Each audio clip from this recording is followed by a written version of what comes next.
பிதாவாகிய தேவனையும் ஆண்டவர் இயேசுவையும் அறிகிற அறிவினாலே கிருபையும் சமாதானமும் உங்களுக்கு பெருகுவதாக.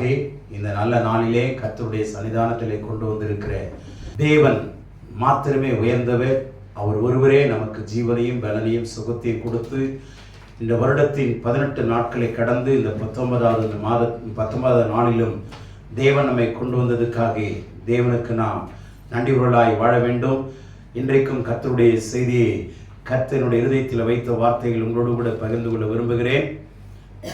இந்த செய்தியை கேட்கிற தேவனுடைய பிள்ளைகளாகி உங்கள் யாவரையும், ஆன்லைன் மூலமாய் தேவனுடைய செய்தியை கேட்க இருக்கிற தேவனுடைய பிள்ளைகளையும் தேவன் தாமே ஆசீர்வதிப்பாராக. இன்றைய செய்தியின் தலைப்பாக கட்டளைகள் வாக்குத்தத்தங்களுக்கு முந்தினவைகள். கட்டளைகள் வாக்குத்தத்தங்களுக்கு முந்தினவைகள். Commandments precede the promises. Commandments precede the promises. வாக்குத்தத்தங்களும் கட்டளைகளையும் கவனிக்கும் பொழுது சில வித்தியாசங்களை நாம் புரிந்து கொள்ள வேண்டும். வேதத்தை கொஞ்சம் பிரித்து நான் சேர்த்து சொல்லுகிறேன், கவனிங்க. பரிசுத்த வேதாகமம் 66 புத்தகங்களை கொண்டது. பரிசுத்த வேதாகமம் 2 பிரிவாக, பெரும் பிரிவாக பிரிக்கப்பட்டிருக்கிறதை பார்க்கிறோம். ஒன்று பழைய ஏற்பாடு, இன்னொன்று புதிய ஏற்பாடு என்று. இந்த 66 புத்தகங்களிலும் அநேகருடைய ஆலோசனைகள் இருக்கிறது. தீர்க்க தரிசனங்கள் தனியாக பிரித்து பார்க்க முடியும். வசனங்களாக பிரித்து பார்க்க முடியும். அதிகாரங்களாக பிரித்து பார்க்க முடியும். அது மாத்திரமல்ல, உடன்படிக்கை, எத்தனை விதமான உடன்படிக்கை, தேவன் யாரோடு உடன்படிக்கை எல்லாம் செய்தார், அந்தந்த உடன்படிக்கையின் ரகசியம் என்ன, அந்த உடன்படிக்கைக்கான தாற்பயங்கள் என்ன என்பதை தனியாக கோர்த்து படிக்கலாம். அடுத்ததாக சரித்திர சம்பவங்கள் நிறைவாகவே காணப்படுகிறது. பிதாவாகிய தேவன் இந்த உலகத்தை உண்டாக்கினதிலிருந்து இந்த உலகம் எப்படி முடிய போகிறது, அல்லது மனுஷனுடைய சிருஷ்டிப்பு, உலகத்தினுடைய சிருஷ்டிப்பு, இதனுடைய முடிவு என்ன என்பதை வேதம் தெளிவாக 66 புத்தகங்களிலும் காண்பிக்கிறது. இது மாத்திரம் அல்லாமல் வாக்குத்தத்தங்களும் தேவன் அள்ளி கொடுத்திருக்கிறார். ஆயிரக்கணக்கான வாக்குத்தத்தங்கள் பழைய ஏற்பாட்டிலும் புதிய ஏற்பாட்டிலும் நிரம்பி மறைந்தும் வெளிப்படையாகவும் இருக்கிறது. எல்லாவற்றுக்கும் மேலாக கட்டளைகளும் பிரமாணங்களும் மறைந்திருக்கிறது, தெளிவாகவும் இருக்கிறது. இதை தனித்தனியா நம்ம பகுத்து பார்க்கலாம். வேதத்தை பூகோள ரீதியாக படிக்கலாம், சரித்திர ரீதியாக படிக்கலாம், விஞ்ஞான முறைப்படி படிக்கலாம், வானவியல் ஆராய்ச்சி படி படிக்கலாம், புதைபொருள் ஆராய்ச்சி படி படிக்கலாம். புதைபொருள் ஆராய்ச்சியாளர்கள் வேதத்தின் வழியாக எத்தனை இடங்களில் புதைபொருள் ஆராய்ச்சியை செய்திருக்கிறார்கள். அதில் ஒரு இடமாவது வேதத்தில் சொல்லப்பட்டது இல்லாமல் போயிருக்கிறதா என்பதை நீங்கள் கவனிக்க வேண்டும். நெல்சன் குளூயக் என்கிறதான மாபெரும் அந்த புதைபொருள் ஆராய்ச்சியினுடைய தலைவர், டைரக்டர், அவர் சொல்றார், 25,000 முறை பூமியிலே பல இடங்களில் நாங்கள் புதைபொருள் ஆராய்ச்சியில் ஈடுபட்டிருந்த போதிலும் ஒரு முறையாவது வேதத்தில் இல்லாததை நாங்கள் கண்டுபிடிக்கவே இல்லை. அப்படி என்றால் வேதம் உண்மை என்று எங்களுடைய ஆராய்ச்சி நிரூபித்துக் கொண்டிருக்கிறது. அல்லேலூயா. வேதம் உண்மை என்று எங்களுடைய ஆராய்ச்சி மூலமாய் நிரூபிக்கப்பட்டுக் கொண்டிருக்கிறது என்று புதைபொருள் ஆராய்ச்சியின் நிபுணர் சொல்லுகிறார். விஞ்ஞானிகள் சொல்லுகிற கருத்தை நான் அடுக்க முடியும். ஆகவே இந்த வேதம் கடவுள் கொடுத்த பொக்கிஷம். இந்த வேதத்தை நம்ம 100 ஆண்டு காலம் வாழ்ந்தாலும் படித்து முழுவதும் கற்றுக்கொள்வது என்பது முடியாத விஷயம். சமுத்திர அளவுக்கு மேலே இதுல ஞானங்கள் நிரம்பி இருக்கிறது என்று வேதம் சொல்லுகிறது. அறிவு நிரம்பி இருக்கிறது என்று வேதம் சொல்லுகிறது. ஆகவே இந்த உலகத்திலே கடவுள் மனிதனுக்கு கொடுத்த உன்னதமான பரிசு பரிசுத்த வேதாகமம். கடவுள் மனிதனுக்கு கொடுத்த மகா உன்னதமான பரிசு பரிசுத்த வேதாகமம். இதை கையில வைத்துக் கொண்டு தடுமாறுகிறவர்கள் அவர்கள் என்ன சொல்வது? பொக்கிஷங்களை கையில வைத்திருக்கிறோம், அறிவை கையில வைத்திருக்கிறோம், ஞானத்தை கையில வைத்திருக்கிறோம், ஆனால் தேட நேரமில்லை என்று சொன்னால் அது மிகப்பெரிய அவபாக்கியமான நிலைமை என்பதை நாம் அறிந்து கொள்ள வேண்டும், புரிந்து கொள்ள வேண்டும். எந்த கோணத்திலும் வேதம் தவறு என்று எந்த மனிதனாலும் இதுவரைக்கும் நிரூபிக்க முடியவில்லை. ஆகவே இந்த வேதத்திலே இத்தனை விதமான வசனங்கள், வாக்குத்தத்தங்கள், தீர்க்க தரிசனங்கள், சரித்திர சம்பவங்கள், ராஜாக்களுடைய ஆளுகைகள், அதுவும் ராஜாக்கள் எந்தெந்த ஆண்டுகளிலே எந்தெந்த தேசத்தை ஆண்டார்கள், எத்தனை விதமான உலகத்தில் வல்லரசுகள் இருந்தது, தெளிவாக வேதத்தில் இருக்கு. இதை நிதானமா கவனமா முறைப்படி கற்றுக்கொண்டா கடவுள் எப்படிப்பட்டவர் என்பதை நம்மால் அறிந்து கொள்ள முடியும். சும்மா ஒரு பகுதியை எடுத்துட்டு நம்ம இதுதான் அப்படின்னு சொன்னா அது சரியா இராது. எல்லாவற்றையும் வேதம் சொல்கிறது கள்ள தராசு தேவனுக்கு அருவருப்பான. ஒரு பக்கம் மாத்திரம் எடுத்துக்கிட்டீங்கன்னா நல்லா இருக்காது. எல்லா பக்க அறிவையும் நாம் அடையும். அதனாலதான் வேதம் சொல்லுகிறது, சமுத்திரமானது ஜலத்தினால் நிறைந்திருக்கிறது போல பூமியானது என்னை அறிகிற அறிவினால் நிறைந்திருக்கும். பூமியானது என்ன? பூமியில வாழ்கிறவர் என்னை அறிகிற அறிவினால். உலகத்தில் எல்லா அறிவும் இருக்குங்க, எல்லா விதமான அறிவு இருக்கு. ஆனா கடவுளை குறித்த அறிவு இருக்கானா? அதுதான் இல்லை. அதுதான் கடவுள் வருத்தப்படுகிறார். ஆகவே இன்றைக்கு நான் சில முக்கியமான உங்களுக்கு வசனங்களை படிச்சிருப்பீங்க. இன்றைக்கு நிறைய ஒரு வேதத்தை 66 புத்தகத்தை ஒரு வருஷத்துல எத்தனை முறை படிக்கலாம்னு சொல்லி எல்லாம் இன்னைக்கு அட்டவணை போட்டு கொடுக்கிறார். ஆனா எத்தனை முறை படிப்பது என்பது பெரிதல்லங்க. படிச்சு எத்தனை வசனங்களை அறிந்து கொண்டோம், புரிந்து கொண்டோம், கடவுளை எப்படி அறிந்து கொண்டோம், புரிந்து கொண்டோம், அதை வாழ்க்கையிலே அபியாசப்படுத்துகிறோம் என்பதுதான் மிகவும் முக்கியமான விஷயம். வேதத்தை பலமுறை படிச்சிருக்கிறேன், அதனால ஒரு பிரயோஜனம் இல்லை. வேத அறிவை அடையணும், தேவ அறிவை அடையணும். பிப்ளிக்கல் நாலேஜ் வேணும், தியோலஜிக்கல் நாலேஜ் வேணும். இது ரெண்டு கண்கள் ஒரு விசுவாசி. ஆகவே கவனிங்க, வேதம் உண்மை என்று பல கோணங்களில் பல முறை நிரூபிக்கப்பட்டிருக்கிறது. வேதத்தை அழிக்க தேடினவர்கள் அழிந்து போனார்கள். சரித்திரங்களை சொல்ல முடியும். வால்டேருடைய சவாலை நீங்க சந்திச்சு, அதாவது படித்து பாருங்கள். வால்டேர் என்பவனுடைய சவாலை நீங்கள் அறிந்து பாருங்கள், படித்து பாருங்கள். அவன் முடிவிலே என்ன ஆனான் என்பதை நீங்கள் புரிந்து கொள்வீர்கள். தேவனுடைய பிள்ளைகளை நன்றாய் கவனியுங்கள். வேதம் கடவுளால் எழுதி கொடுக்கப்பட்ட மாபெரும் பொக்கிஷம். அதுல வசனங்கள், தீர்க்க தரிசனங்கள், உடன்படிக்கைகள் எல்லாம் நிரம்பி இருக்கிறது. ஆனால் இன்றைக்கு எதை அதிகமாக கிறிஸ்துவ உலகம் தேடிக்கொண்டிருக்கிறது என்றால்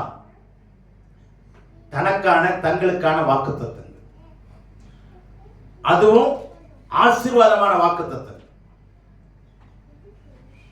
நான் ஒண்ணு சொல்றேன், இதுல நம்ம வாங்குறோம் இல்லையா இந்த வாக்குத்தத்த கார்டை, இதுல நிறைய பேருக்கு இதுல நம்பிக்கை வந்துடும். இதுல எங்கேயாவது கண்டிக்கிற வசனம் இருக்குமா அப்படின்னா இருக்காது. நீ பாவம் செய்யற, அதை விட்டு விலகுங்கிறது இருக்காது. எல்லாமே ஆசீர்வாத வார்த்தைகள் தான் கொடுத்து போட்டிருக்கிறாங்க. எல்லாமே ஆசீர்வாதமான வார்த்தைகள் தான். எல்லாமே தனித்தனியா பார்த்தீங்கன்னா எல்லாமே ஆசீர்வாத வார்த்தைகள் தான். கண்டிப்பான வார்த்தைகள் இருக்கவே இருக்காது. அல்லது நியாய தீர்ப்புக்கான வார்த்தையும் இருக்காது. இப்போ உங்களுக்கு கடவுள் ஒரு வாக்குத்தத்தம் கொடுக்கிறார். இப்ப பிள்ளை இல்ல, உனக்கு பிள்ளைகளை கர்த்தர் கொடுப்பேன் என்று வாக்களிக்கிறார்ங்கிற வார்த்தை உங்களுக்கு கிடைச்சிருச்சுன்னா எப்படி இருக்கும்? அப்பா நீங்க என்னோட பேசிட்டாரு, வாக்குத்தத்தம் கிடைச்சிருச்சு. அந்த சந்தோஷத்துல மகிழ்ச்சியில திளைச்சி போவாங்களா இல்லையா வீட்டுக்கு போகும்போது? எல்லாம் கவனிங்க, வாக்குத்தத்தம் கடவுள் கொடுத்தது உண்மைதான். ஆனா அந்த வாக்குத்தத்தை நிறைவேறணும்னா கட்டளைகளை நிறைவேற்றணும். ஆனா வாக்குத்தத்தத்தை கடவுள் முன்னாடியே கொடுத்தார். உதாரணமா ஆபிரகாமுக்கு சொல்றேன், ஆதியாகமம் 12ஆம் அதிகாரம் எடுத்துக்கொள்ளுங்க, 1ஆம் வசனத்தை பாருங்களேன். தேவன் அந்த 12ஆம் அதிகாரத்துல தான் முதல் ஆபிரகாமோட பேசுறார். 11ஆம் அதிகாரம் வரைக்கும் இந்த 11 அதிகாரங்களும் 2000 வருடங்களை கொண்டது. 11 அதிகாரங்களுக்குள்ளே 2000 வருடங்கள் கடந்து போனது. மனிதனுடைய சரித்திரம் 2000 வருடம். அதுக்கப்புறம் இந்த 12வது அதிகாரத்துல தான் ஆபிரகாமை தேவன் சந்தித்து பேசுகிறார். பேசும் பொழுது என்ன வாக்கு கொடுக்கிறார் பாருங்க. கர்த்தர் ஆபிரகாமை நோக்கி, நீ உன் தேசத்தையும் உன் இனத்தையும் உன் தகப்பனுடைய வீட்டையும் விட்டு புறப்பட்டு நான் உனக்கு காண்பிக்கும் தேசத்துக்கு போ. நான் உன்னை பெரிய ஜாதியாக்கி உன்னை ஆசீர்வதித்து உன் பேரை பெருமைப்படுத்துவேன். நீ ஆசீர்வாதமாய் இருப்பாய். கவனிங்க, பெரிய ஜாதியாக்குவேன், உன்னை ஆசீர்வதிப்பேன், உன் பேரை பெருமைப்படுத்துவேன், நீ ஆசீர்வாதமாய் இருப்பாய். இது கேட்டோன்னே எப்படி இருக்கும்? யாருக்காவது அழ வருமா? நான் ஒரு என் பேரை பெருமைப்படுத்துறேன்றீங்களே, வேணாண்டவரை யாராவது சொல்லுவோமா? நீங்க சொல்லுங்களேன். பெருமிதம் அடைவோம், சந்தோஷம், ஒரே பூரிப்பு தான், மகிழ்ச்சி தான், குதூகலம், கொண்டாட்டம் தான். ஆனா இந்த ஆசீர்வாதம் எதுக்கு பின்னாடி நிக்குதுன்னா அதுதாங்க கவனிக்கணும். இன்னொரு வசனத்தையும் பாருங்க, யாத்திரா 3ஆம் அதிகாரம் 7-8 பாருங்க. அப்பொழுது கர்த்தர், எகிப்தில் இருக்கிற என் ஜனத்தின் உபத்திரவத்தை நான் பார்த்து ஆலோட்டிகளின் நிமித்தம் அவர்கள் இடுகிற கூக்குரலை கேட்டேன். அவர்கள் படுகிற வேதனைகளையும் அறிந்திருக்கிறேன். அவர்களை எகிப்தியரின் கைக்கு விடுதலையாக்கவும் அவர்களை அந்த தேசத்திலிருந்து நீக்கி கானானியரும் ஏத்தியரும் எமோரியரும் பெரிசியரும் ஏவியரும் எபூசியரும் இருக்கிற இடமாகிய பாலும் தேனும் ஓடுகிற நலமும் விசாலமுமான தேசத்தில் கொண்டு போய் சேர்க்கவும் இறங்கினேன். நாம எங்க கொண்டு போறோம்? நலமும் விசாலமுமான பாலும் தேனும் ஓடுகிற தேசம். அவ்வளவு செழிப்பான தேசங்க. பாலும் தேனும்னா அந்த அளவுக்கு செழிப்பான தேசம். அந்த மாதிரி ஒரு செழிப்பான தேசத்தை பார்க்க முடியாது. எகிப்தில கோசேன் என்கிற நாடு, அந்த ஏரியா அவ்வளவு செழிப்பானது, அவ்வளவு கொடுமையான இடம் அது. அந்த தேசத்தில் கொண்டு போய் சேர்ப்பேன். இது கடவுள் கொடுத்த வாக்குதான், உண்மை. நான் உங்களை ஆசீர்வதிப்பேன், உங்களை சேர்ப்பேன், உங்களை விசாரிப்பேன். இதில் எல்லாம் கவனிச்சீங்கன்னா ஆண்டவருடைய அவ்வளவு அக்கறையான ஒரு விஷயத்தை இந்த இடத்துல பார்க்கலாம். இஸ்ரவேல் ஜனங்கள் அங்கே எகிப்திலே அடிமைப்பட்டு கூக்குரலிட்டதை அந்த இடத்துல ஆண்டவர் என்னெல்லாம் ஜனங்களுடைய விண்ணப்பத்தை கேட்டார், இதெல்லாம் நமக்கு தெளிவா தெரியும். அதுல கவனிங்க, உபத்திரவத்தை பார்த்து, இரண்டாவது கூக்குரலை கேட்டு, மூன்றாவது வேதனைகளை அறிந்து, நான்காவது எகிப்தின் கைக்கு விடுதலையாக்கி கொண்டு போய் சேர்ப்பேன். கவனிங்க, பார்ப்பேன், கேட்பேன், அறிந்திருக்கிறேன், விடுதலையாக்குவேன், கொண்டு போய் சேர்ப்பேன். அப்ப கவனிங்க, இப்படி வாக்கு பண்றார். நான் உங்களுடைய பாடுகளை பார்த்து உங்களுடைய கூக்குரலை கேட்டு படுகிற வேதனையை அறிந்து உங்களை விடுதலையாக்கி கொண்டு போய் சேர்ப்பேன். இது வாக்குத்தத்தம். உண்மைதான். இப்படியே விட்டாரா? அப்படின்னா ஈஸியா இருந்திருக்கு. கடவுளை எங்களை எங்க கொண்டு போறாரு? நல்ல தேசத்துக்கு கொண்டு போறாரு. விசாலமான தேசத்துக்கு கொண்டு போறாரு.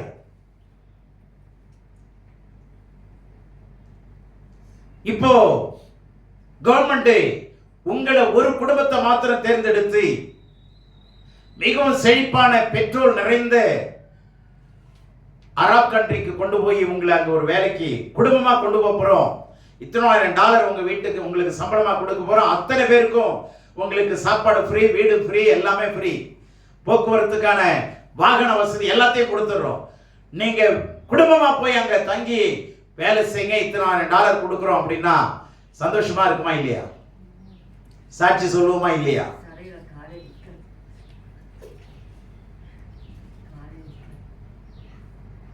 உடனே உறவுகளுக்கெல்லாம் வாட்ஸ்அப்ல போன் பறக்கும், செய்திகள் மெசேஜ் போகும். சந்தோஷமான விஷயம்.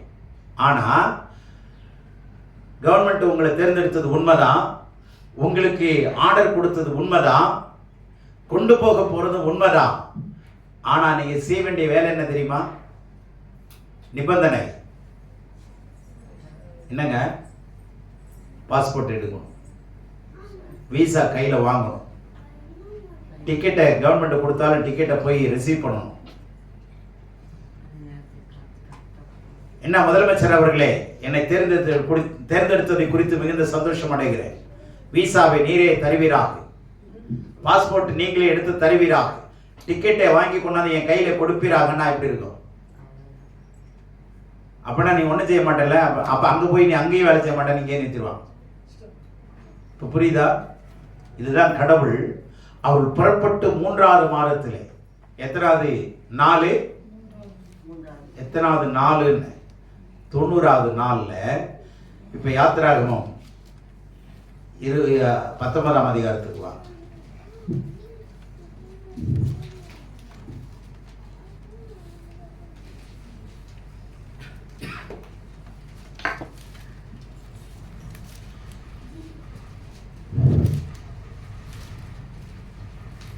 ஒன்றாம் வசனம் பாருங்க.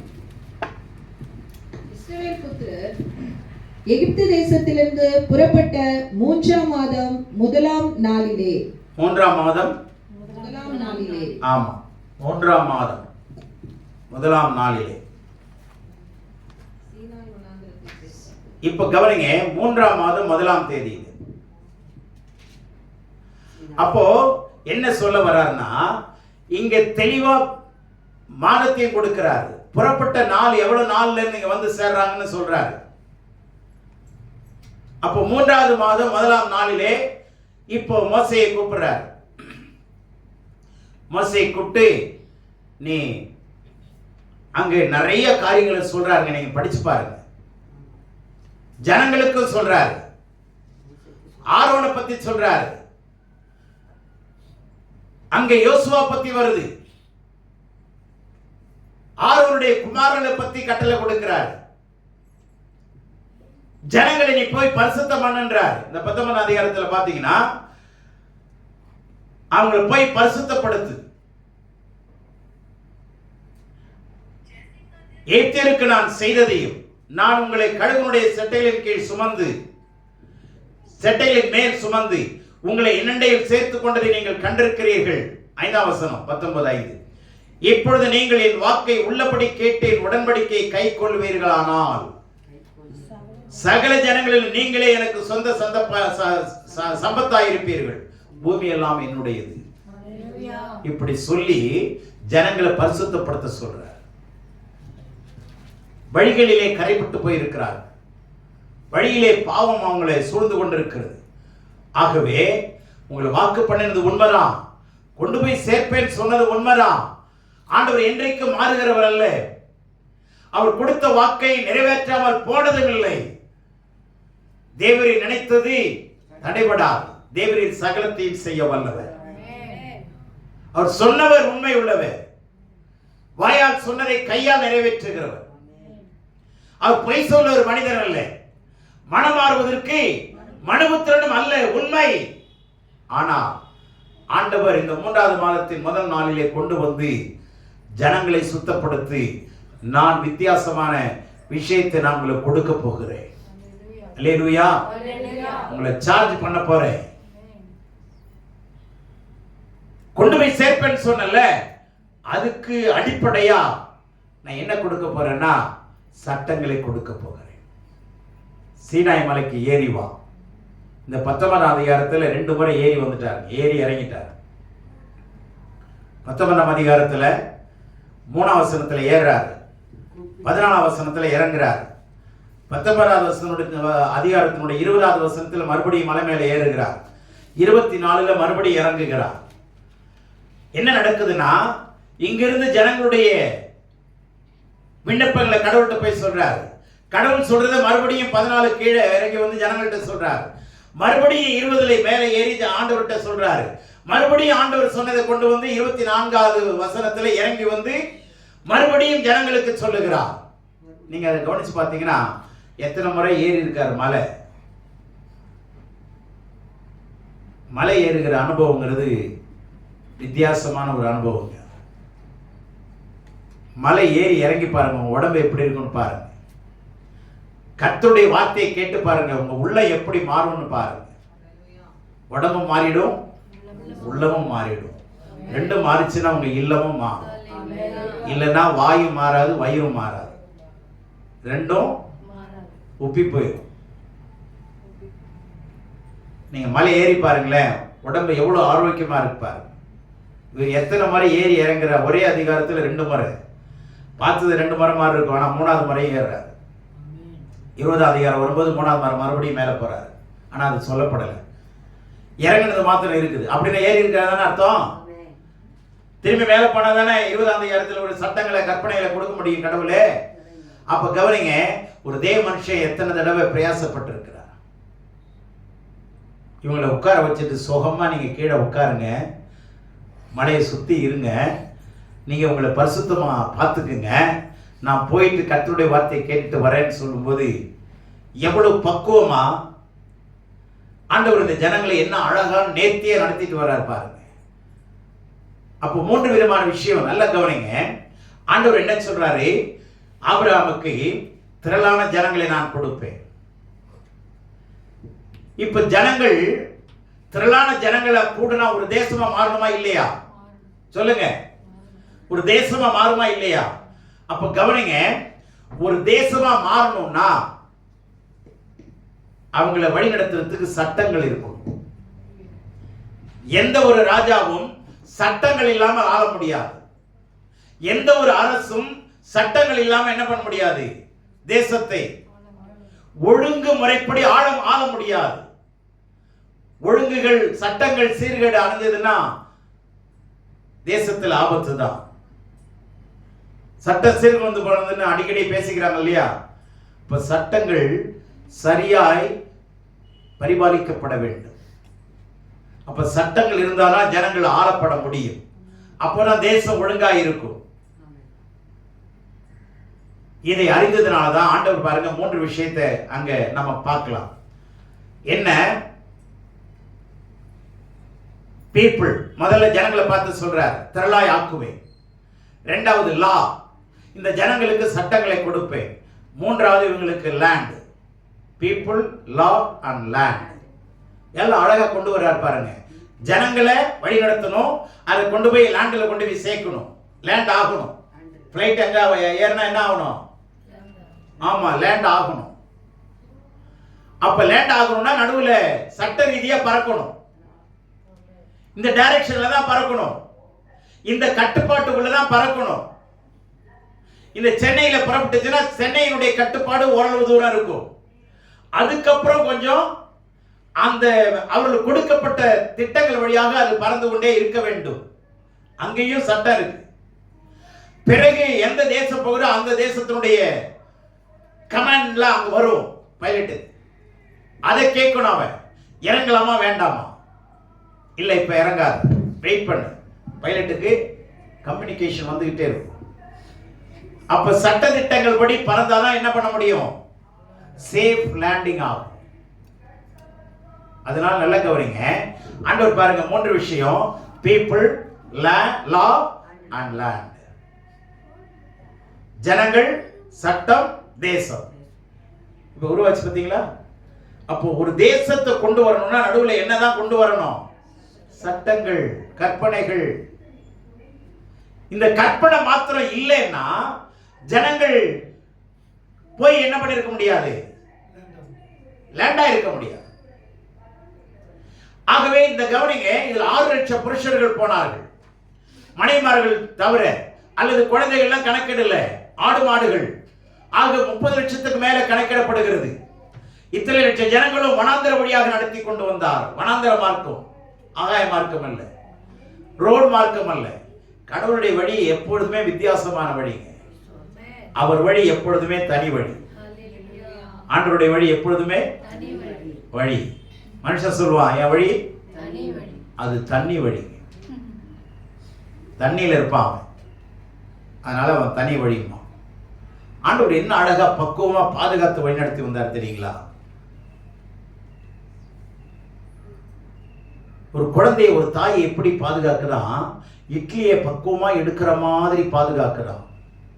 இட்லியை பக்குவமா எடுத்து கொடுக்கிறது அது தாயா. ஆனா தோசையை புரட்டி போட்டு தோசையை புரட்டி எடுக்கிறது அது யாருன்னா, அந்த புரட்டி போட்ட தோசையை கொடுக்கிறது யாருன்னா பெண்ணாட்டியா. புரட்டுறது யாரு, பக்குவமா பார்க்கறது யாரு? நல்லா புரிஞ்சுங்க. ஆண்டவர் புரட்டி இல்லை, ஆண்டவர் பக்குவமாக இட்லி எப்படி பத்திரமா எடுத்து பிள்ளைக்கு கொடுத்து பாதுகாக்கிற மாதிரி கொண்டு வந்தார். கட்டளைங்களை கீழ்ப்படிஞ்சவங்க கானான் தேசத்துக்கு போய் சேர்ந்தாங்க. கீழ்ப்படியாதவங்க அந்த வாக்குத்தத்தம் கொடுக்கப்பட்ட போதிலும், ஒருவேளை வாக்குத்தத்தம் முந்தினது மாதிரி தெரியும், ஆனா அந்த வாக்குத்தத்தம் முந்தினது மாதிரி தெரிஞ்சாலும் அந்த நிறைவேறதுக்கு எதுதான் முந்தினது, கட்டளை தாங்க முந்தினது. இப்ப புரிஞ்சதா? மாவு ஊத்துறோம் அப்படின்னா இவ்வளவு நேரம் வேக வைக்கணுங்கிறது நிபந்தனை இருக்கு. நீ வெந்துகிட்டே இரு, நான் போய் குளிச்சுட்டு வந்துட்டு இருக்கிறேன் அப்படின்னு நீங்க போய் உங்க வேலையை பார்த்துட்டு வந்துட்டு இருந்தீங்கன்னா இது வெந்தது நொந்து போயிடும். வெந்தது என்ன ஆயிடும், நொந்து போயிடும். வந்து பார்த்தா அவ்வளவுதான். அதனால நிபந்தனை அவசியம். ஒரு தேசமா நீங்க மாறணும், கடவுளுடைய தேசமாய் மாறணும். அதனால யோவேல் சொல்றார், தேசமே, இஸ்ரவேல் தேசமே, என் ஜனங்களே, உங்களை நான் ஆசீர்வாதமான ஒரு லேண்டுக்கு கொண்டு போகணும்னா என்னுடைய கட்டளைகளை கை கொள்ளுங்க.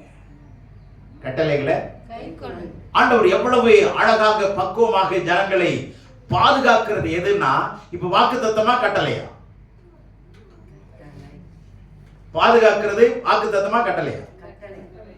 இப்ப ஏன் வாக்குத்தத்தத்துல எல்லாரும் என்ன பண்றாங்க, மிதக்கிறாங்க.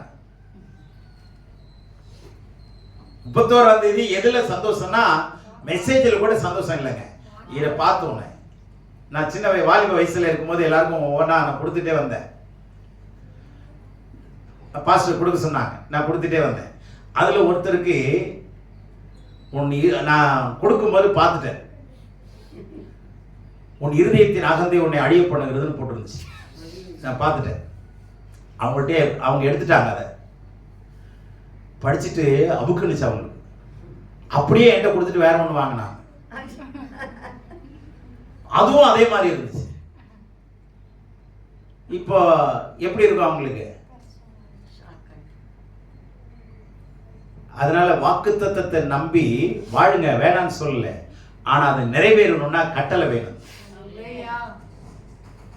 சில பேர் பைபிள் வாசிக்க மாட்டாங்க, அப்படியே கண்ணை முடிக்குவாங்க, எடுத்து கையை வச்சு முதல்ல பார்ப்பாங்க எந்த வசனம் இருக்கு. அது மாதிரிதான் ஒருத்தன் பார்த்தானா, கையை வச்சு பார்க்கும்போது படிச்சானா, யூதாஸ் காரியத்தை ஆண்டு கொண்டு சேர்த்தான். ஐயோ இது என்னடா நல்லா இல்லை அப்படின்னு திரும்பி மூடிட்டு திரும்பி திறந்து கண்ணை மூடிட்டு கையை வச்சு பார்த்தா நீயும் அப்படியே செய் அப்படின்னு. ஐயோ வசனம் இருக்குதுங்க, அது மாதிரி இருக்கு, இல்லாம இல்லை. ஐயோ இதுவும் நல்லா இல்லை அப்படின்னு மறுபடியும் 3ஆம் தடவை பைபிளை மூடிட்டு மறுபடியும் திறந்து கண்ணை மூடிட்டு கையை வச்சு பார்த்தா செய்யறதை சீக்கிரமா செய்யணும். அடப்பா, எல்லாமே ஒரே நேர்கோட்டில் வருதே. ஒருவேளை கடவுள் பேசுறாரோ எப்படி இருக்கும்? பைபிளை மந்திர புத்தகமா மாத்தாதீங்க, குறி புத்தகமா மாத்தாதீங்க. இது குறி கேட்கிற புத்தகம் இல்லை. குறி கேட்கிறவனுக்கே குறி சொல்றது இல்லை, அவனை குறிச்சு சொல்ற புத்தகம். குறி சொல்றவனுக்கு அவனை குறிச்சு சொல்ற புத்தகம் தான் இது. நல்லா புரிஞ்சுங்க. கடவுளுடைய வார்த்தை நமக்கு தாராளமா கொடுக்கப்பட்டிருக்கிறது. ஆதியாகமம் 1 வெளிப்படுத்தல் 28ஆம் அதிகாரம் வரை. ஆனா அதுல எது எனக்கு கொடுக்கப்பட்ட கட்டளை, நான் எதை தேர்ந்தெடுத்து கொண்டு போகணும், என்னுடைய வேலை என்ன, எனக்கான சட்டங்கள் என்ன, என்னுடைய அழைப்புக்கான சட்டங்கள் என்ன, என்னுடைய பொறுப்புக்கான சட்டங்கள் என்ன, தனி மனிதருக்கான சட்டங்கள் என்ன, குடும்பத்துக்கான சட்டங்கள் என்ன, மனைவிக்கான சட்டங்கள் என்ன, புருஷர்களுக்கான சட்டம் என்ன, பிள்ளைகளுக்கான சட்டங்கள் என்ன, ராஜாவுக்கான சட்டம் எல்லாத்தையும் எழுதி வச்சிருக்காருங்க. சிவில் லா, செரிமனியல் லா, கிரிமினல் லா, எல்லா லாவும் இதுக்குள்ள இருக்கு. தேவன் கொடுக்காத சட்டம் எதுவுமே இல்லை. இதுல இருந்தாங்க பிரிட்டிஷ்காரனை வச்சு நம்ம அம்பேத்கர் இதுல இருந்து தான் சட்டங்களை வெளியே கொண்டு வந்து கொடுத்தா. தேவனுடைய பிள்ளைகளே, சட்டங்கள் மனிதனால் கொடுக்கப்பட்டதில்லை, கடவுளால் கொடுக்கப்பட்டது. தயவுசெய்து உங்களுடைய change your thought, change your life, உங்களுடைய எண்ணங்களை மாத்துங்க. வாக்குத்தத்தம் கிடைச்சா சந்தோஷம். ஆனா எல்லாருக்குமே கொடுத்திருக்கிறாருங்க, பொதுவா எல்லாருக்குமே கொடுத்திருக்காரு. ஆகவே இதை மல்லு கட்டிட்டு இதை ஏன் எனக்கு என்ன அவசரம் கொடுத்தாரு, எனக்கு என்ன அவசரம் கொடுத்தாரு, யோ எனக்கு என்ன கட்டளை கொடுத்தாருன்னு கேளு. என் திருந்துறதுக்கு நான் வழி என்ன? குடிக்கிறவன் திருந்துக்கணும், குடிக்காம இருக்கணும். குடிக்காம இருக்கணும்னா அடுத்த நிபந்தனை என்ன? சேர்வரோட சேராம இருக்கணும். சரி, சாயந்தரம் ஆனா நேரம் வருதா, சாயந்தரம் ஆனா சர்ச்சை கூடியாந்துரு. எண்ணத்தை மாத்து, இடத்தை மாத்து, ஆளை மாத்து. இப்படி மாத்தலாம் நீ ஏமாந்து போயிருவே, ஏமாத்திடுவாங்க. அப்ப நிபந்தனையை கையாளும் போதுதான் அவனுக்கு கொடுக்கப்பட்ட வாக்குத்தத்தம் நிறைவேறுகிறது.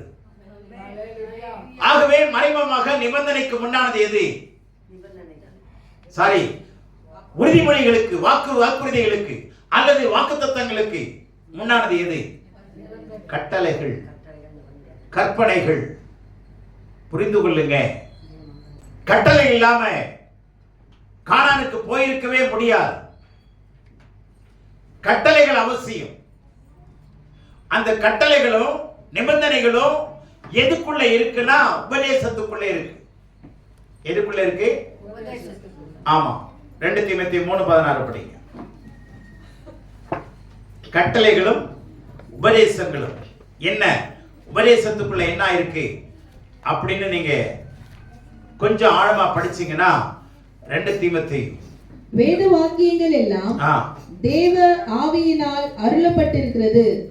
தேவனுடைய மனுஷன் தேறினவனாகவும் எந்த நற்கிரியையும் செய்ய தகுதியுள்ளவனாகவும் இருக்கும்படியாக அவைகள் உபதேசத்துக்கும் கடிந்து கொள்ளுதலுக்கும் சீர்திருத்தலுக்கும் நீதியை படிப்பித்தலுக்கும் பிரயோஜனம் உள்ளவைகளாய் இருக்கிறது. அப்ப கவனிங்க, உபதேசத்துக்கும் கடிந்து கொள்ளுதலுக்கும் சீர்திருத்தலுக்கும் நீதியை படிப்பிக்குதலுக்கும் பிரயோஜனமா இருக்கு. அந்த உபதேசத்துக்குள்ளதான் கடிந்து கொள்ளுதல் இருக்கு. உபதேசத்துக்குள்ளதான் என்ன இருக்கு? அப்ப தேசத்துக்கு என்ன வேணும்? உபதேசம் வேணும். தேசத்துக்கு என்ன வேணும்? நீங்க தேசமா மாறணும்னா, நல்ல தேசமா போய் மாறணும்னா, நல்ல கதி போய் அடையணும்னா நம்ம சொல்லணும். நல்ல கதி போய் அடையணும்னா, நல்ல தேசத்துக்கு போய் காலை எடுத்து கீழே வைக்கணும்னா உபதேசம் வேணும். தேசத்துக்கு என்ன வேணும்? நீங்க ஒவ்வொருத்தரும் ஒரு தேசங்க. உங்களுக்கு பின்னாடி திரளான ஜனங்கள் இருக்கிறாங்க. உங்க வீட்டாரே யோசிங்க. உங்க கூட பிறந்தவங்க குடும்பத்தெல்லாம் எண்ணுங்க. உங்க சொந்த பந்தங்கள்லாம் எண்ணுங்க. குறைஞ்சது ஒரு 1000 பேர் இருக்க மாட்டாங்களா? புருஷன் சைடு மனைவி சைடு இருப்பாங்கல்ல, அவங்களோட உறவு இப்படியெல்லாம் பார்த்தீங்கன்னா எக்கச்சக்கமா இருக்கும். அப்போ உங்க பின்னாடி ஒரு தேசம் இருக்கா இல்லையா? அந்த தேசத்தை யாரு கொண்டு வரணும்? நம்ம தான் கொண்டு வரணும். அதனால வாக்கு தத்தத்தை, வெறும் வாக்கு தத்தத்தை பிடிச்சிக்காதீங்க. அந்த வாக்கு தத்தம் நிறைவேறணும்னா ஆண்டவர் கொடுக்கிற ரொம்ப அருமையான கட்டளை உபாகமம் 28:1 படி. இந்த கட்டளை நிறைவேற்றுறதுக்கு முன்னாடி சொல்றேன், 20ஆம் அதிகாரம் யாத்திராகமம் 20:20 படிங்களேன். ஏன் ஆண்டவர் இந்த கட்டளையை கொடுக்கிறார், எதுக்காக கொடுக்கிறாருங்கிற 2 விஷயத்தை கொஞ்சம் ஆழமா சொல்லி நான் முடிக்க விரும்புறேன். மோசே ஜனங்களை நோக்கி பயப்படாதீர்கள். கட்டளை கிடைச்ச உடனே என்ன பண்ணாதீங்க? இந்த கட்டளை 10 கட்டளை தான் கொடுத்தாரு. இது 20ஆம் அதிகாரத்துல எத்தனை கட்டளை இருக்கு? 10 கட்டளைகள் இருக்கு. அந்த 10 கட்டளைகள்ல 4 கட்டளைய கடவுளுக்குரியது, 6 கட்டளைகள் மனுஷனுக்குரியது. கடவுளை எப்படி நீ வணங்கணும், எப்படி வணங்க கூடாது, இப்படி கடவுளை குறித்து 4 விதமான சட்டங்கள் இருக்கு. மனுஷனை குறித்து 6 விதமான சட்டங்கள் இருக்கு. இது ஏன் கொடுத்தாரு நினைச்சு பயந்துராத. உங்களை சோதிப்பதற்காகவும் நீங்கள் பாவம் செய்யாதபடிக்கு தம்மை பற்றும் பயம் உங்கள் முகத்திற்கு முன்பாக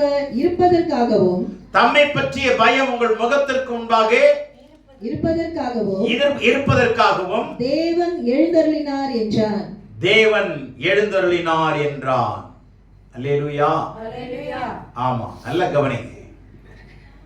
2 விஷயம் ஏன் கட்டளை கொடுத்தார் தெரியுமா? 1, உங்களை நிரூபிக்கிறது, உங்களை டெஸ்ட் பண்றதுன்னு இருக்கு பாத்தீங்களா, சோதிப்பதற்குன்னு. அது இப்ப நான் கேட்கிறேன், இப்ப கவனிங்க, இதை உடைக்க முடியாதுங்க. என்னால யாராலையும் என்ன பண்ண முடியாது, கையால உடைக்க முடியாதுதான் உண்மை. இது எவ்வளவு கிலோகிராம் வெயிட் கொடுத்தா உடையும்னு லேப்ல வச்சா தெரிஞ்சிடும். அப்ப இதை எப்படி தெரிஞ்சுக்கிறேன்னா, ஒரு லேப் மூலமா தான் தெரிஞ்சுக்கிறேன், செய்முறை மூலமா தான் தெரிஞ்சுக்கிறேன். ஆனா கடவுளுக்கு தெரியுமா தெரியாதா? தெரியாதா? ஏற்கனவே அவர் சர்வ ஞானம் உள்ளவர்ல, தெரியும்ல. அப்ப செய்ய வேண்டிய, டெஸ்ட் பண்ண வேண்டிய அவசியம் இல்ல. அந்த வார்த்தை அப்படி புரிஞ்சுக்காதீங்க. கடவுள் நம்மளை டெஸ்ட் பண்ணி தான் புரிஞ்சுக்கிற அளவுக்கு அவர் மனிதனோட அறிவு குறைவுள்ளவர் அல்ல. அவர் சர்வ ஞானம் உள்ளவர். ஆமென். டெஸ்ட் பண்றது என்ன அர்த்தத்தில் சொல்லப்பட்டிருக்குன்னா, உங்களை நிரூபிக்கிறது. இந்த கட்டளையை கொடுத்துதான் உங்களை யாரு பிள்ளைங்கன்னு நிரூபிக்க போறாரு. ஏன்னா நீங்க பரிசுத்தமா மாற போறீங்க. உலகத்தான போல நீங்க இருக்க முடியாது. இனிமே உலகத்தான போல இனிமே உங்க நடை இருக்காது, உங்களுடைய பேச்சு இருக்காது, உங்களுடைய பிஹேவியர் இருக்காது. விக்கிரக ஆராதனைக்கு போக மாட்டீங்க, அடிமைத்தனத்துக்கு போக மாட்டீங்க, முன்னாடி மாதிரி நீங்க தீமையான வழிகளை பின்பற்ற மாட்டீங்க. வித்தியாசம் தெரியுமா தெரியாதா? இப்ப கடவுள் உங்களை அவருடைய பிள்ளை நிரூபிப்பாரு. நீ என்ன பாரு, இவன் யாருடைய பிள்ளைன்னு பாரு. எப்பொழுது கஷ்டங்கள் பிரச்சனைகள் வருதுன்னா என்ன அர்த்தம் தெரியுமா? உங்களை நிரூபிக்கிறதுக்கு கடவுள் எடுக்கிற ஒரு செயல்பாடுன்னு அர்த்தம். ஒரு சோதனை வந்தா தானே நிரூபணமா செய்ய முடியும். நிரூபிக்கிறதுக்கு என்ன வேணும்? ஒரு ட்ரையல் வேணுமா இல்லையா? ட்ரையல் வேணுமா வேணாவா? நீங்க ட்ரையல் சென்டர்ல பாத்தீங்கன்னா 2 வீலரா இருக்கட்டும் 4 வீலரா இருக்கட்டும், 1 லிட்டர் பெட்ரோல் அல்லது 100 ml பெட்ரோல் எடுத்துக்குவாங்க. 2 வீலர் 100 ml பெட்ரோல் பாட்டில் எடுத்துக்குவாங்க. இந்த பாட்டில இருந்து லைன் கொடுத்து என்ஜினுக்கு அனுப்புவாங்க. பெட்ரோல் டேங்க் போட மாட்டாங்க, ஒரு பாட்டில் வச்சுக்குவாங்க, டெஸ்ட் பாட்டில். அதுல 100 ml, அதுல என்ஜினுக்கு கனெக்ஷன் கொடுப்பாங்க. அந்த 100 ml டிராவல் பண்ணுவாங்க. எத்தனை கிலோமீட்டர் போகுதுன்னு பார்ப்பாங்க. இப்போ 100 ml 4 கிலோமீட்டர் போய் ஆஃப் ஆகுதுன்னு வச்சுங்களேன். அப்போ 1 லிட்டருக்கு 40 கிலோமீட்டர் கொடுக்குதுன்னு நிரூபணம் பண்ண முடியும். புரிஞ்சதா? இப்போ நான் அந்த வண்டியை டெஸ்ட் பண்றேன்னா என்ன அர்த்தம்? நிரூபிக்கிறேன். இந்த வண்டி எத்தனை கிலோமீட்டர் போகும்? 1 லிட்டருக்கு 40 கிலோமீட்டர் போகும் அப்படின்னு சேலஞ்ச் பண்ணி என்னால என்ன பண்ண முடியும், நிரூபிக்க முடியும். அப்போ கடவுள் உங்களை எதுக்கு இந்த சட்டங்கள் கொடுக்கிறாரு, பிரமாணங்கள் கற்பனை ஏன் கொடுக்கிறார்னா, உங்களை என்னுடைய பிள்ளை என்று நிரூபிப்பதற்காக, என்னுடைய கருத்துல ஒரு விசுவாச வீரன் என்பதை நிரூபிப்பதற்காக, என்னுடைய என்னால் அழைக்கப்பட்டவன் என்று அறிந்து கொள்வதற்காக. இவனை கொண்டு நான் செங்கடலை பிளக்கப் போகிறேன், இவனை கொண்டுதான் யோர்தானை பிரிக்கப் போகிறேன், இவனை கொண்டுதான் எரிகோவை உடைக்கப் போகிறேன். இவன் தான் அதற்குரியவன் என்பதை நிரூபிக்கிறதற்காக, பிரித்து காண்பிப்பதற்காக, உயர்த்தி காண்பிப்பதற்காக, தனிமைப்படுத்தி காண்பிப்பதற்காக ஆண்டவர் கட்டளையை கொடுத்திருக்கிறார்.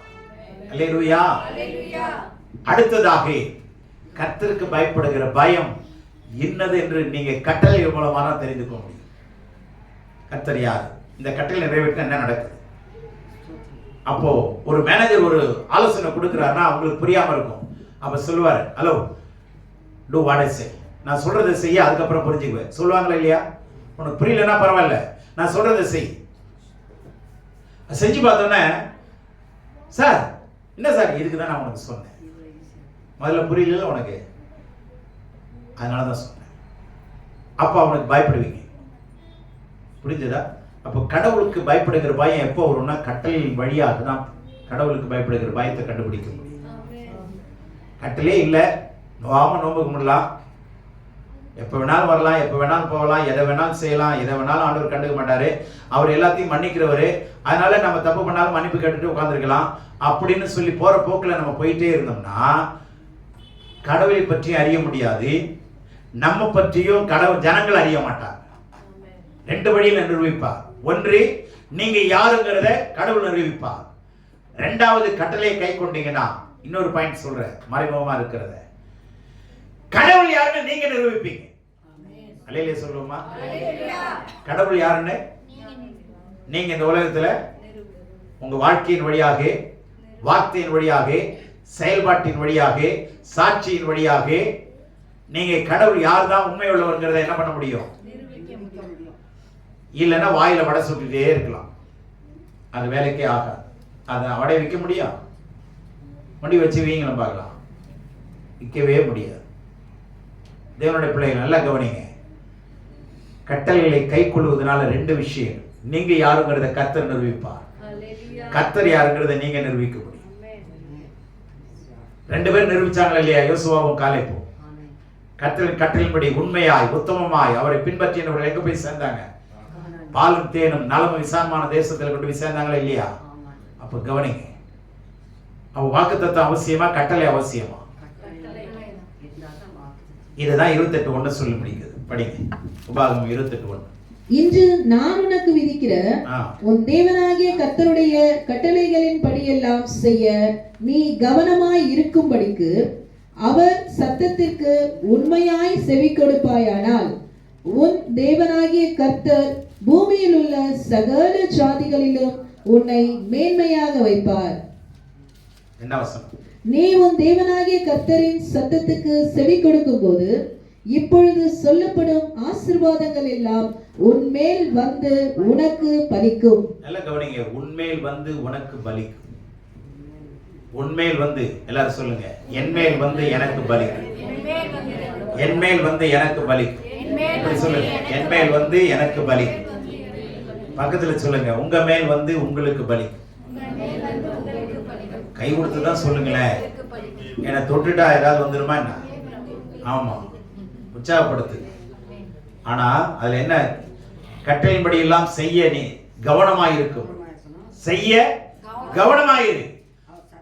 Be diligent, be careful, be aware of it.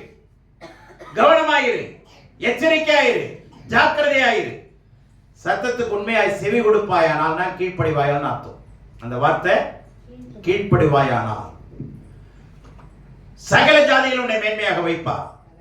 உன் தேவனாகிய கர்த்தர் சத்தத்துக்கு செவி கொடுக்கும் போது, கீழ்ப்படியும் போது, இப்பொழுது சொல்லப்படும் ஆசீர்வாதங்கள் எல்லாம் ஆங்கிலத்தில் எப்படி இருக்கு தெரியுமா? சொல்லப்படும் ஆசீர்வாதம் உண்மையில் வந்து பலிக்கும் இருக்கு பாத்தீங்களா? அங்க ஒரு வார்த்தை இம்பாக்ட் ஹெவியா கொடுத்திருக்காரு. அதனாலதான் அடுத்த லாங்குவேஜ் போகணும். என்ன இருக்கு தெரியுமா?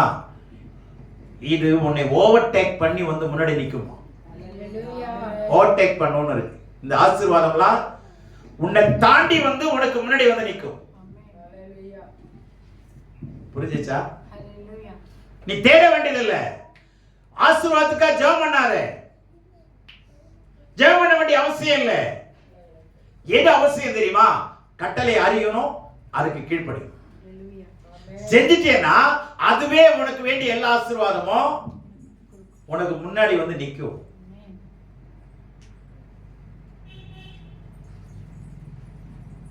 உங்களுக்குன்றே தனி ஒரு உங்க பிரச்சனைக்குன்றே கவர்மெண்டே ஒரு லா போட்டு கொண்டு வந்து ஒரு சட்டத்தை ஏற்றி உங்களுக்குன்றே செஞ்ச மாதிரி தெரியும். இதெல்லாம் கடவுள் செய்யற விஷயங்க. நம்ம என்ன பண்றோம்? கட்டளையும் தெரியாது, கட்டளையும் கீழ்ப்படியறது இல்லை. ஆனா எதுக்காக என்ன பண்ணிட்டு இருக்கிறோம்? ஜெபம் பண்ணிட்டே இருக்கிறோம். எனக்கு வாக்குத்தத்தம் கொடுத்தீங்களே. அவர் என்ன சொல்றாரு? ஹலோ, கீழ்ப்படியா, நான் சொன்னதை செஞ்சியா? இல்ல ஆண்டவரே, அது எனக்கு தெரியல, ஆனா எனக்கு கொடுத்துரு. அப்ப தாறுமாறான வாழ்க்கை. வாக்குத்தத்தத்தை நம்பிக்கிட்டே கிடக்காதீங்க. அவர் சொன்ன உண்மையுள்ளவர் தான். ஆனா என்ன சொல்றாரு? ஏன் கட்டளையை கொடுத்தாரு இஸ்ரவேல் ஜனங்களுக்கு? இல்லைன்னா இது ஒழுங்கா போய் போகிற அப்படி கொடுத்து என்ன ஆகலை? இவங்க கீழ்ப்படியில, கொடுத்தும் கீழ்ப்படியில. ஆனா கொடுத்து அவங்க வாங்கினவங்க என்ன பண்ணாங்க? கேட்டவங்க, கீழ்ப்படிஞ்சவங்க என்ன பண்ணாங்க? போய் சேர்ந்தாங்க. அதனாலதான் கவனிங்க, நல்லா புரிந்து கொள்ளுங்க. உங்களுக்கு கடவுள் வாக்குறுதிகளை கொடுத்திருக்கிறார்.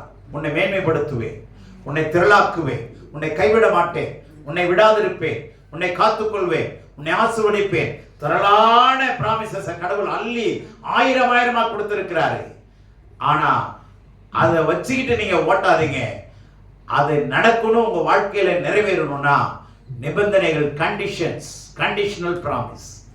எது கடவுள் கொடுத்தாலும் நிபந்தனையை கேட்கிறாரு. நீ கேட்டு கீழ்ப்படிந்து வந்தா இந்த ஆசீர்வாதங்கள்லாம் என்ன செய்யும்? These blessings shall overtake you.